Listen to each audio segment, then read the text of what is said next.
Okay, guys, I'm going to talk about page 73 and finish up this chapter.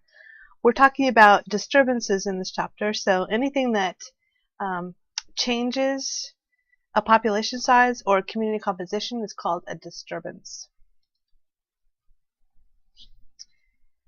So we're going to talk about those things and see what happens when something is disturbed in an ecosystem, and it's going to change how many, say, alligators you have in a swamp, or how many different types of species you have.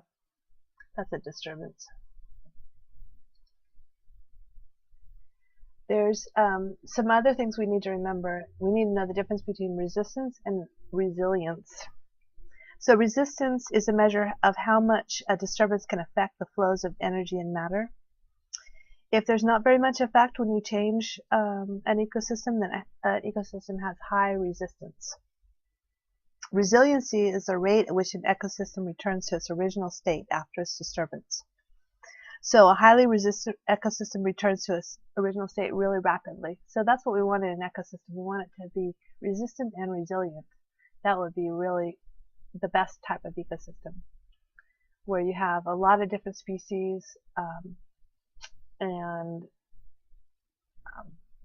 the type of ecosystem that has a lot of diversity in it is going to have the best resistance and resilience. A new field of environmental science is called restoration ecology, where you're trying to get a system back to where it was. So this is if you're thinking about going to environmental work, this is a really big part of environmental work these days. So it's something to think about if you want to go into this field. The intermediate disturbance hypothesis is important to know. It says that ecosystems experiencing intermediate levels of disturbance are more diverse than those with high or low disturbance levels. So for example, if you had a forest and you burned down all the trees, that would be a high disturbance level. And what would happen was, after the fire, you'd only have grasses starting to grow, and then you'd have all the whole cycle of succession going on there. That would not be, it would be hard for the ecosystem to go back to where it was.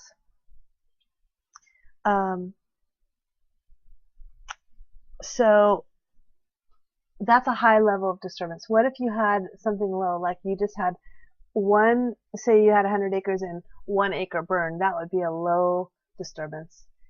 What this theory says that it's best when you have an intermediate amount of disturbance. Say you had you had little spot fires and about half of the ecosystem got disturbed. This theory says that when you have the medium kind of disturbance, not a low amount and not a high amount, then you're going to get the most diversity coming back.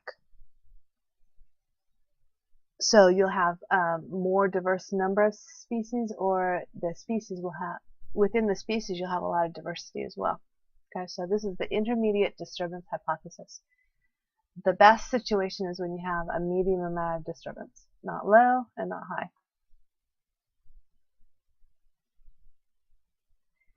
So ecosystems give us different values. They give us they can give us instrumental values, or they can have intrinsic values. So let's figure out the difference between the two.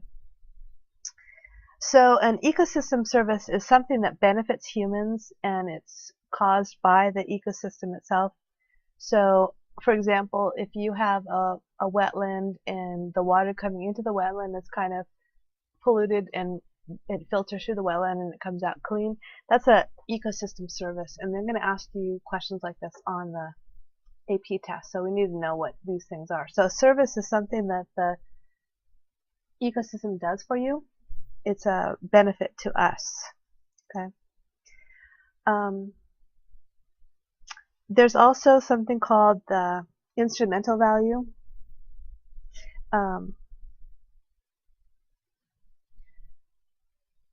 The instrumental value is something that is a value that we get a benefit from, that you can actually, it's monetary.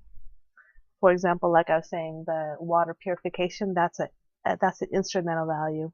something that we get from an ecosystem. We can assign it a monetary value. There's also values that are, so there's 5 categories of instrumental values. There's provisions, regulating services, support systems, resilience, and cultural services. So those are the instrumental values of ecosystems that we can put a monetary value on. Let's talk about each one. Provisions are goods that humans can actually sell. So a forest would have a provision value. You could sell the lumber, and that would be a provision.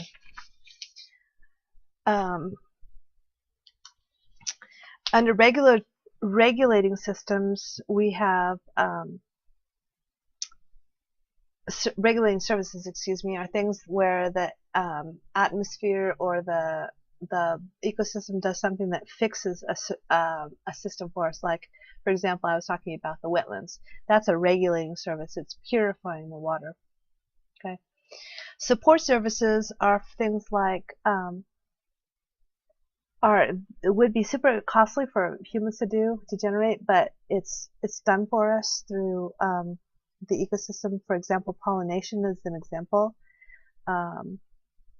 The wetlands I was talking about can remove pathogens and chemicals from water, so that would be another support service. Resilience, again, we just talked about make sure that an ecosystem is going to come back to where it should be, and resilience depends a lot on how much diversity you have in species.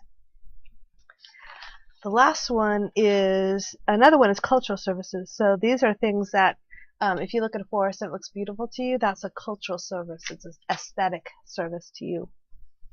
And we also think that ecosystems have intrinsic value because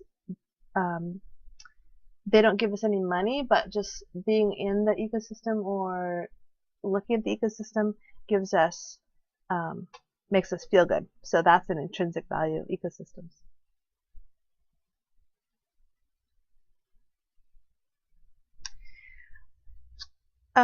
People like to look at watersheds because they're a nice contained ecosystem. And for example, on page 74, they talk about watershed studies. So what they like to do is they like to take one particular watershed and look at all of the things that happen within that watershed, because it's kind of a self-contained unit.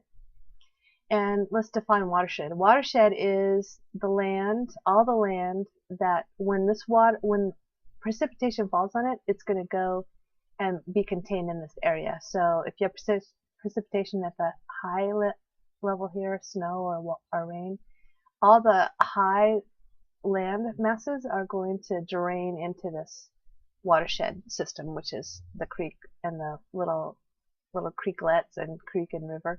So that's a watershed. All the water goes to one particular river. They like to study watersheds because they're so self-contained, like I said. And they've used one in particular, and they have one in the book called the Hubbard Brook, and I feel honored that it's got my name on it. And what they did was they did particular studies on it. They clear-cut one part of the watershed, and then they did not clear-cut another part. They left it alone. That's their control. And then they looked at the nitrates that were dumped into the river from this side and compared to that side. And they found out, without forest on there, a lot of the nitrates are just running right off straight into the river, which is not good for this watershed. So they talk about that on page 75. So look through that.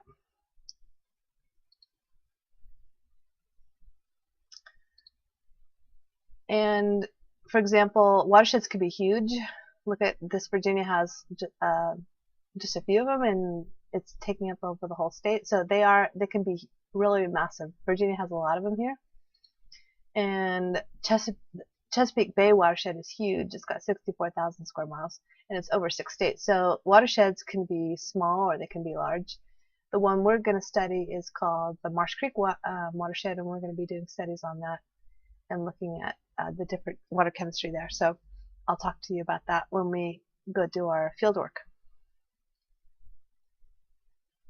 different watersheds. Okay, so we're done with chapter 3. Make sure that you do all of the multiple choice on page 82, 83, and then do the FRQ. The FRQs you see on page 84. Don't do the measuring your impact or exploring the literature. Do the multiple choice and the FRQs in the end of chapter 3, and I'll tell you when I do. Thanks, guys. I'll talk to you later.